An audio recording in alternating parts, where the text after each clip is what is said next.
बात करते हैं पाकिस्तान के इंटरनल सिक्योरिटी चैलेंजेस के हवाले से जो अभी भी बरकरार है। अफ़गानिस्तान से मुल्हिका जो दो पाकिस्तान के सूबे हैं, खैबर पख्तूनख्वा और बलूचिस्तान, मुसलसल दहशतगर्दी की जद में है। इस हवाले से हम देख रहे हैं कि गुज़श्ता एक माह से खैबर पख्तूनख्वा दहशतगर्दी का निशाना बन रहा है और अब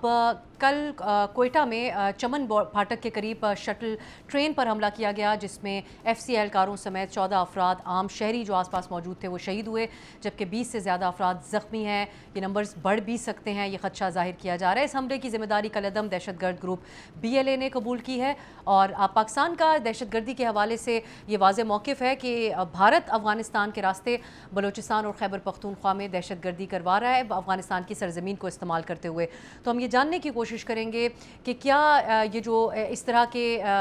जो सिक्योरिटी का चैलेंज है, इसको देखते हुए पाकिस्तान की सिक्योरिटी पॉलिसी पर किन हवालों से गौर करने की ज़रूरत है। सो अब हम स्टूडियो में इफ्तिखार फिरदौस ज्वाइन कर चुके हैं। आपकी ज़्यादा मैं ब्रिगेडियर साहब से इसका आगाज़ करना चाहूँगी। ब्रिगेडियर साहब, ये एक मुसलसल एक लहर है दहशतगर्दी की जो हम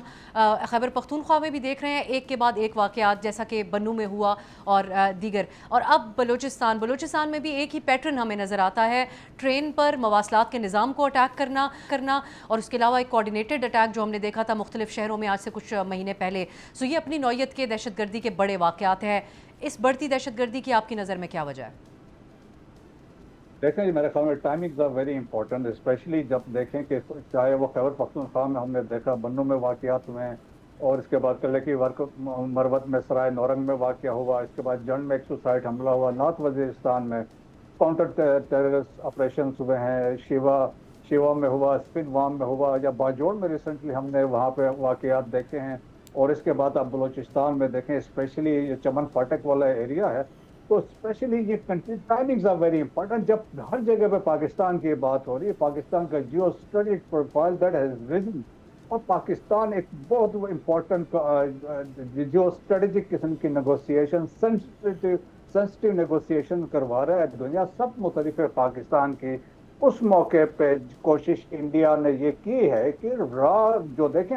रा का जो होल है अफगानिस्तान में, डेट बैक टू 1950, और उससे दिन से अफगानिस्तान इंडिया दोनों मिल के देखें, मैं तो हमेशा कहता हूँ ये दो मुल्क ऐसे हैं जिन्होंने पाकिस्तान को दिल से कभी कबूल नहीं किया है। तो therefore they are hatching conspiracies और पाकिस्तान को डिस्टेबलाइज करने के लिए, चाहे वहाँ कम्युनिस्ट बादशाहत थी, कम्युनिस्ट थे, सो डेमोक्रेसी थी, या तालिबान थे, एवरी जो गवर्नमेंट थी उन्होंने फैसिलिटेट किया। चाहे पश्तून ज़ल्मी बनाए, पश्तूनिस्तान की बात हो रही है, या सो कॉल्ड ड्यूरन लाइन की बात की है, या बलूचिस्तान पीपल्स लिबरेशन फ्रंट थी, एवरीथिंग ओरिजिनेट प्लेस जो अफगानिस्तान इंडिया थी। और मोस्ट रिसेंटली देखा 2018 में उन्होंने ये ब्रास बनाई जिसमें तमाम दहशतगर्द तंजीमों को जो बलोच थे उनको इकट्ठा किया है इंडिया ने, और उसको फिर उसके बाद से फिर 2020 में TTP को उनको जम किया। अल्टीमेट क्या है, देखें पाकिस्तान को ब्लीड करना चाहते हैं। एक ये इंप्रेशन दुनिया में देखें, जब ये सुसाइड हमला हुआ खबर बनी तो इंटरनेशनली एक बड़ा इंप्रेशन हुआ कि पाकिस्तान तो सेफ ही नहीं है, और स्पेशली बलूचिस्तान में हो, एंड स्पेसिफिकली आप जाफर एक्सप्रेस को टारगेट करते रहे। और ये जो ट्रेन थी ये तो एक शटल सर्विस के लिए थी, और जिसको आपने टारगेट किया। और देखें ना, जिसने सुसाइड हमला किया है बिलाल शाबानी, रिपोर्टेडली जो अभी तक इतलात आ रही है, ये तो पिछले मार्च में इस मिसिंग पर्सन में शामिल था। उसके बाद ने कहा था कि बेटा मिल नहीं रहा है, और आज वो सुसाइडर्स में कि शामिल होकर वहां से निकला है। सो मेरा ख्याल में कि इंडिया अफगानिस्तान मिल के ये डिस्टेबलाइज करना चाहते हैं पाकिस्तान को ब्लीड करना चाहते हैं, बलूचिस्तान के डेवलपमेंट को रोकना चाहते हैं। That's why they are going after soft target. देखें सिक्योरिटी फोर्सेस को वो पता है कि ये मुश्किल है, वहां तो कुछ नहीं हो सकता है, तो दियर को देखेंगे अगर बलोच है तो बलोचों के शहीद कर रहे हैं, खवातीन को इस्तेमाल कर रहे हैं, खवातीन का इस्तेमाल हो रहा है। तो मेरा ख्याल में रियलाइजेशन है, देखें गजब लिल हक अफगानिस्तान में कंटिन्यू है, इट विल कंटिन्यू जब तक हमारे मतलूबा नताइज नहीं मिलते हैं। जो पाकिस्तान के अंदर स्लीपर सेल्स हैं, फैसिलिटेटर्स हैं, देखिए ना they will be taken to task. चाहे देखें मैक्सिमम जो ऑपरेशन हुए थे लास्ट ईयर वो बलूचिस्तान में जी। हुए थे। इसकी जो उसके बाद वजूहात खैबर ब्रिगेडियर पख्तूनख्वा साहब में आपने बताई, मैं चाह रही हूँ इफ्तिखार को यहाँ से आगे मैं इसके ऊपर बात करूँ तफसीली तौर पर। ब्रिगेडियर साहब, इसकी मुख्तलिफ वजूहात हैं जो पाकिस्तान की एक इस हवाले से हुकूमत का एक मौक़िफ़ भी है कि तालिबान हुकूमत ने हमारे साथ अदम ताउन किया, भारत की इन्वॉल्वमेंट है, और ये ज़ाहिर भी नज़र आता है कि पाकिस्तान के सिफारती किरदार बड़ा घटक भी रहा है पाकिस्तान के दुश्मनों की नज़र में। लेकिन जो वाक़यात इफ्तिखार हुए हैं, आपकी नज़र में अगर गैर मामूली चैलेंज है तो उससे निमटने के लिए वो गैर मामूली तब्दीलियाँ भी हमारी पॉलिसीज़ के अंदर आपको नज़र आती हैं? देखिए, जो नक्शा ब्रिगेडियर साहब ने जो है वो खींचा है इन सारी चीज़ों का, आई थिंक दो चीज़ें उसमें बहुत इंपॉर्टेंट है, मैं समझता हूँ हाईलाइट करना। एक तो ये जो बिल्डअप है,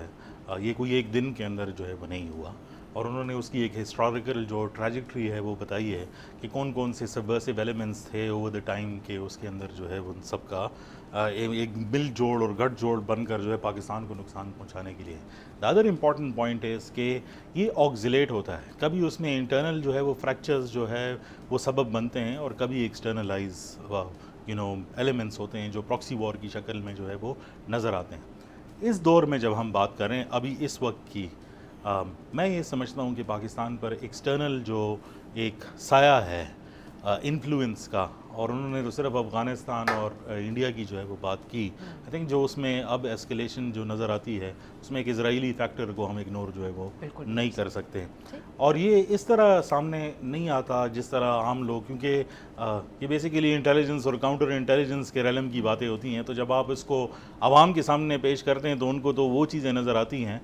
जो ग्रीवियंसेस का एक स्ट्रक्चर है कि डेवलपमेंट नहीं हुई और बाकी चीज़ें नहीं होती। ये सारी चीज़ें इसके अंदर फीड इन जो है वो होती हैं, और बाकी लोग इसको जो है एक्सप्लॉइट करते हैं। बलूचिस्तान की हद तक तो अब मेरे ख्याल से हमारी बहस को ज़्यादा इवॉल्व भी हो जाना चाहिए उन बुनियादी सर्विस लेवल की जो बात करते जो थे। इम्पोर्टेंट बात है उसको एड्रेस करने के लिए मैं दो चीज़ें करना चाहता हूँ कि इस टाइम पर पाकिस्तान का जो न्यू फाउंड लीवरेज है, और हम एक सेंटर ऑफ डिप्लोमेटिक अटेंशन है, हमें चाहिए कि हम अपनी इस न्यू फाउंड लीवरेज को जो है वो काउंटर टेररिज्म स्फीयर के अंदर जो है वो ले जाएँ, क्योंकि दानिस्ता या गैर दानिस्ता हिस्टोरिकली जो लोग इस सारे मामले को बनाने के पीछे थे, वो उस टाइम पर हम जो है उनकी बिकरिंग कर रहे हैं और चाहते हैं कि अमन जो है वो आ जाए, और डायरेक्टली वो इस सारे मामले में स्टेक होल्डर्स हैं। अगर तो हम उन लोगों की इश्यूज़ जो है वो रिज़ॉल्व कर रहे हैं, तो हमें चाहिए कि अब वो हमारे इश्यूज़ भी जो है मिल के रिज़ॉल्व करें, क्योंकि जो पैटर्न देखने में आ रहा है बलूचिस्तान के हवाले से वो बहुत इंपॉर्टेंट है कि ये अटैक जिस दिन हुआ उस दिन एक ऑस्ट्रेलियन डेलीगेशन आना था, एक सबसे बड़ी कंपनी जो रेकोडेक के अंदर है वो ऑस्ट्रेलियन इन्वेस्टमेंट की है, उस दिन ये अटैक होना, और पर्टिकुलरली उस हफ्ते के अंदर होना जब एक आपने FC वेस्ट जो है वो अनाउंस की रेकोडेक की प्रोटेक्शन के लिए, दूसरा पाकिस्तान ने जो है इस टाइम पर ऑफशोर ड्रिलिंग के जो 23 लाइसेंसेस थे वो इशू कर दिए, यानी आप वो ज़खायर निकाल रहे हैं जिसमें रेयर अर्थ मिनरल्स भी शामिल हैं। KP की अगर आप जो है वो बात करें, उधर का जो इशू है वो अफ़गानिस्तान से तो रिलेटेड है, लेकिन हमने अब बलूचिस्तान और KP के अंदर एक सेम्बलेंस जो है वो नज़र आती है, जिस तरह साउथ ऑफ KP के अंदर जो आपने जिक्र किया और सारे मामलात का, और ब्रिगेडियर साहब ने भी कहा कि जिधर जो है वो इंसिडेंट्स हो रहे हैं, इस टाइम पर पाकिस्तान के अंदर जो सबसे बड़ा ऑयल और गैस का ज़ख़ीरा मिला है वो कोहाट के अंदर है, जो साउथ ऑफ KP में है। अगर आप ट्रैजेक्टरी ऑफ अटैक्स जो है वो निकाल के देख लें तो ये उसी पॉइंट से जहाँ से निकल के आ रहे हैं, और उसकी कैपेसिटी इतनी ज़्यादा है कि इस टाइम पर उस पर 14,000 बैरल निकल रहे हैं, लेकिन वो 1,45,000 बैरल्स जो है वो प्रोड्यूस कर सकता है, और जो उधर की गैस है वो अगले 4 से 8 साल के दरमियान में पाकिस्तान की 60% नीड्स जो है वो पूरी कर सकती है। अगर तो आप ये अटैक्स जो है वो प्लॉट करते हैं नक्शे के ऊपर, आपको क्लियरली जो है ये नज़र आता है कि उसी के 50 to 80 किलोमीटर्स के रेडियस के दरमियान में ये सारे अटैक्स जो है वो हो रहे हैं। उन ऑयल कंपनीज़ को वहाँ पर काम नहीं करने दिया जा रहा। It's a very clear cut pattern of proxy warfare. Subscribe करें और बेल दबाएं ताकि कोई खबर रह न जाए।